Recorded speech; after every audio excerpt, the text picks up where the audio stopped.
जय श्री कृष्ण। प्रत्येक वर्ष कार्तिक मास के कृष्ण पक्ष की अष्टमी तिथि को अहोई अष्टमी का व्रत रखा जाता है। यह व्रत माताओं के लिए अत्यंत विशेष महत्वपूर्ण माना जाता है। इस दिन माताएं अपनी संतान की दीर्घ आयु, अच्छे स्वास्थ्य और उज्जवल भविष्य की प्रार्थना करते हुए व्रत रखती है और व्रत के दरमियान महिलाएं दिन भर उपवास रखकर अहोई माता की पूजा विधि विधान पूर्वक करती है। इस दिन माताएं अपनी संतान की कुशलता के लिए उषा काल अर्थात भोर से लेकर गोधूली बेला अर्थात सायंकाल तक उपवास करती है और सायंकाल में जब आकाश में तारे दिखाई देने लगते हैं तब तारों का दर्शन करने के पश्चात व्रत पूर्ण करती है। कुछ महिलाएं तो चंद्रदेव के दर्शन करने के पश्चात ही अपना व्रत पूर्ण करती है, किंतु इसका अनुसरण करना अत्यंत कठिन होता है क्योंकि अहोई अष्टमी की रात्रि में चंद्रोदय विलंब से होता है। तो आइए जान लेते हैं कि अहोई अष्टमी व्रत का पालन कब किया जाएगा।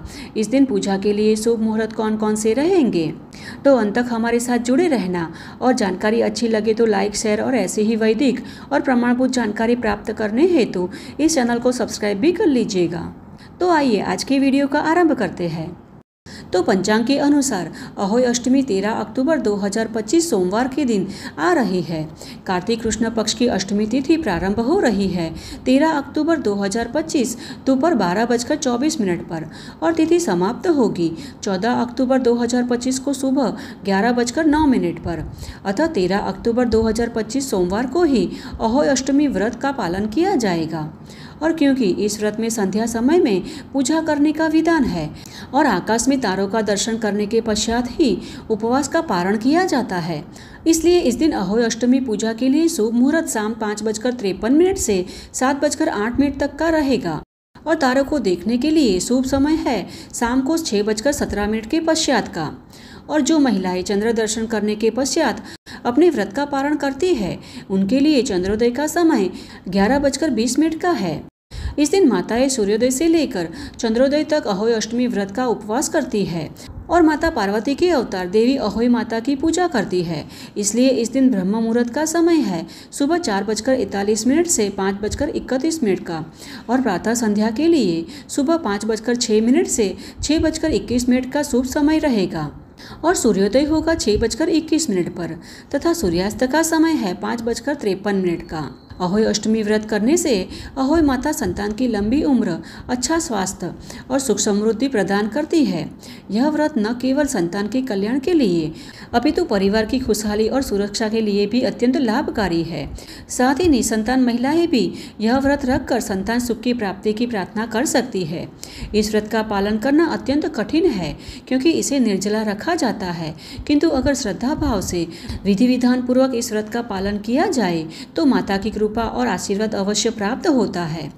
दीपावली के 8 दिन पहले किए जाने वाले इस व्रत में माताएं अपने बच्चों की सलामती के लिए कठोर उपवास कर अहोई अष्टमी माता, जो माता पार्वती का ही स्वरूप है, उनकी पूजा करती है और कथा सुनती है।